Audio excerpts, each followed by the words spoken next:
ഈ കാണുന്നതാണ് വാടക്കൽ കടപ്പുറം. ഈ കടപ്പുറത്തിന് ഒരുപാട് ചരിത്രങ്ങളുണ്ട്.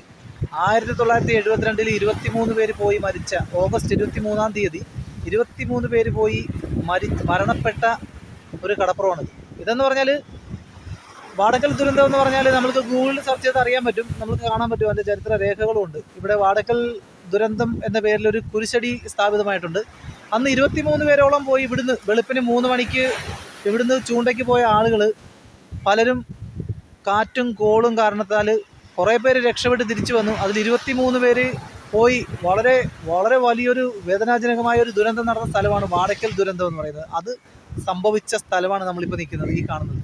ഇതൊരു പക്ഷേ എനിക്ക് തോന്നുന്നതെന്ന് പറഞ്ഞാൽ ചരിത്ര രേഖകളിൽ ഈ സംഭവം ഉണ്ട്, പക്ഷേ പുറം ലോകം പലരും അറിഞ്ഞിട്ടില്ല. കാരണം എന്ന് പറഞ്ഞാൽ അതിൻ്റെ കാരണം എന്ന് പറഞ്ഞതാണ്, പണ്ട് നമ്മൾക്ക് ഇന്നത്തെ പോലുള്ള നവമാധ്യമങ്ങളോ വാർത്താ ചാനലുകളോ ഒന്നും ഇല്ലാതിരുന്ന ഒരു കാലമായിരുന്നു. കാരണം എന്ന് പറഞ്ഞാൽ അന്ന് റേഡിയോയിലൂടെയും പത്രങ്ങളിലൂടെയുമാണ് വാർത്തകൾ അറിയാനുള്ള ആകെ ഉണ്ടായിരുന്നൊരു സാഹചര്യം.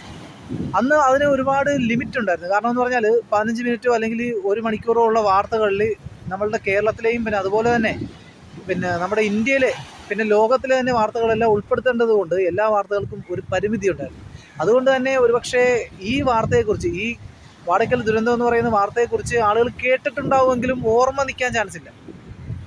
കാരണം ഇന്നെന്ന് പറഞ്ഞാൽ നമ്മുടെ നാട്ടിൽ വാർത്താ മാധ്യമങ്ങൾ കൂടുതലാണ്. അതുകൊണ്ട് തന്നെ നമ്മൾക്ക് രാവിലെ മുതൽ വൈകുന്നേരം അല്ലെങ്കിൽ ഒരാഴ്ചത്തോളം അതിങ്ങനെ റണ്ണിങ് ആയിക്കൊണ്ടേയിരിക്കും എന്തൊരു കാര്യം വന്നാന്ന് പറഞ്ഞാൽ.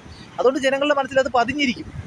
നമ്മുടെ സുകുമാരക്കുറുപ്പിൻ്റെ സംഭവം പോലെയൊന്നും പതിയാൻ മാത്രമുള്ള ഒരു ഒരു ഫോഴ്സ് ഈ വാർത്തയ്ക്ക് കൊടുത്തിട്ടില്ല എന്നുള്ളതാണ് എനിക്ക് തോന്നുന്നത്. കാരണം എന്ന് വെച്ച് കഴിഞ്ഞാൽ വാടക്കൽ ദുരന്തത്തെക്കുറിച്ച് പുറത്തോട്ട് ഇറങ്ങിച്ചെന്ന് അന്വേഷിച്ച് കഴിഞ്ഞാൽ പഴയ ആളുകൾക്ക് അറിയാൻ പറ്റും, പക്ഷേ ഇന്നത്തെ തലമുറകൾക്കോ അല്ലെങ്കിൽ കഴിഞ്ഞ തലമുറകൾക്കോ അറിയത്തില്ല എന്നുള്ളതാണ് സത്യം.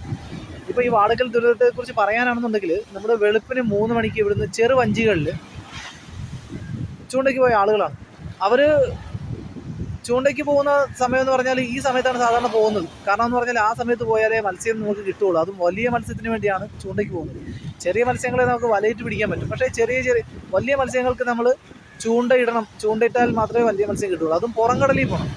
അങ്ങനെ പോകണമെന്നുണ്ടെങ്കിൽ അത് കിലോമീറ്ററുകൾ ദൂരെ പോകേണ്ടത് കൊണ്ട് തന്നെ വെളുപ്പിനെ പോയാലേ കിട്ടുകയുള്ളൂ. അപ്പോൾ ഈ ഓഗസ്റ്റ് മാസത്തിൻ്റെ പ്രത്യേകത എന്ന് പറഞ്ഞാൽ മീൻ ഏറ്റവും കൂടുതൽ കയറുന്ന സമയമാണ്. കാരണം ഈ മഴയും കർക്കിടക മാസമൊക്കെ കടൽ ഇളകി കിടക്കുന്ന സമയമാണ്. അപ്പോൾ ഈ സമയത്ത് അവർ ചൂണ്ടയുമായിട്ട് ഇതുപോലെ ചെറുവഞ്ചികളിൽ പോയി പടിഞ്ഞാറ് ചെന്നപ്പോൾ, കിലോമീറ്റർ അകലെ ചെന്നപ്പോൾ, പുറംകടലിൽ ചെന്നപ്പോൾ ഈ ആകാശം ഇരുണ്ട്, മൊത്തം ആകാശം ഇരുണ്ടിട്ട് ഒരിക്കലും ഇല്ലാത്ത കാറ്റും കോളും കാര്യങ്ങളൊക്കെ വരാൻ തുടങ്ങി. അതിൽ ചൂണ്ട പൊട്ടിച്ച് തിരിച്ച് കിഴക്കോട്ട് തുഴഞ്ഞ് വന്ന പലരും രക്ഷപ്പെട്ടെന്നുള്ളതാണ്. പക്ഷേ അതിൽ മീനിൻ്റെ പുറകെ പോയ 23 പേരോളം പേര് മരണമടഞ്ഞു. പക്ഷേ അവരുടെ ബോഡി, ശവശരീരം നമുക്ക് കിട്ടിയത് ഇവിടുന്നല്ല. അത് ഇവിടുന്ന് ഒഴുക്കിൽപ്പെട്ട് 3-4 ദിവസം കഴിഞ്ഞിട്ടാണ് പുന്നപ്ര, അമ്പലപ്പുഴ, വടക്കോട്ട് ഈ പറയുന്നത് പോലെ കൊച്ചി പോലുള്ള ഭാഗങ്ങളിൽ നിന്നൊക്കെയാണ് ഇതിനെ പല സ്ഥലങ്ങളിൽ നിന്ന് നമുക്ക് ഡെഡ് ബോഡി കിട്ടിയത്. പക്ഷേ ഇതിനകത്തൊരു കാര്യം എന്ന് പറഞ്ഞാൽ ഈ ദുരന്തം അത് സംഭവിച്ചതിൻ്റെ മെയിൻ കാരണം എന്ന് പറഞ്ഞാൽ അന്നത്തെ കാലത്ത് എൻജിൻ, നമ്മുടെ ഇന്നത്തെ വള്ളങ്ങളിലുള്ളതുപോലുള്ള എൻജിനോ കാര്യങ്ങളോ ഒന്നും ഇല്ലാതിരുന്നതിൻ്റെ ഒരു കാരണമാണ്. കാരണം എന്ന് വെച്ചാൽ നമ്മൾക്ക് ഇന്നത്തെ എൻജിൻ എന്ന് പറഞ്ഞാൽ മീനിൻ്റെ ഒപ്പം ഓടി നിൽക്കാൻ കപ്പാസിറ്റിയുള്ള എൻജിനുകളാണ്. ഇപ്പോൾ കിലോമീറ്ററുകളാണെങ്കിലും അത് നിമിഷങ്ങൾ കൊണ്ട് താണ്ടാൻ പറ്റുന്ന പവർഫുള്ളായിട്ടുള്ള എൻജിനുകളൊക്കെ വെച്ചിട്ടാണ് ഇന്നത്തെ ബോട്ടുകളെല്ലാം പോകുന്നത്, വള്ളങ്ങൾ. പക്ഷെ അന്ന് അതില്ല, അന്ന് തുഴഞ്ഞു വരണം. എന്തെങ്കിലും ഒരു അപകട സാധ്യത കണ്ടാൽ തന്നെ മണിക്കൂറുകൾ തുഴഞ്ഞാൽ മാത്രമേ കരയിലെത്തുള്ളൂ. അപ്പോൾ ഇവർ മാക്സിമം തുഴയാൻ ശ്രമിച്ചതാണ്, പക്ഷേ തുഴഞ്ഞിട്ടും അവർക്ക് ഓടിയെത്താൻ പറ്റിയില്ല. അപ്പോഴേക്കും പ്രകൃതിക്ഷോഭം അവരെ വിഴുങ്ങിക്കഴിഞ്ഞു.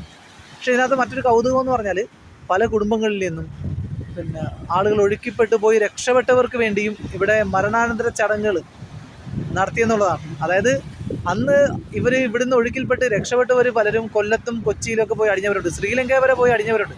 അപ്പോൾ അവരൊക്കെ തിരിച്ച് വീട്ടിലെത്തിയപ്പോഴേക്കും അവരുടെ ചടങ്ങുകൾ, കുഴിയാഴ്ച പോലുള്ള ചടങ്ങുകളൊക്കെ കഴിഞ്ഞിരുന്നു. അതാണ് സത്യം.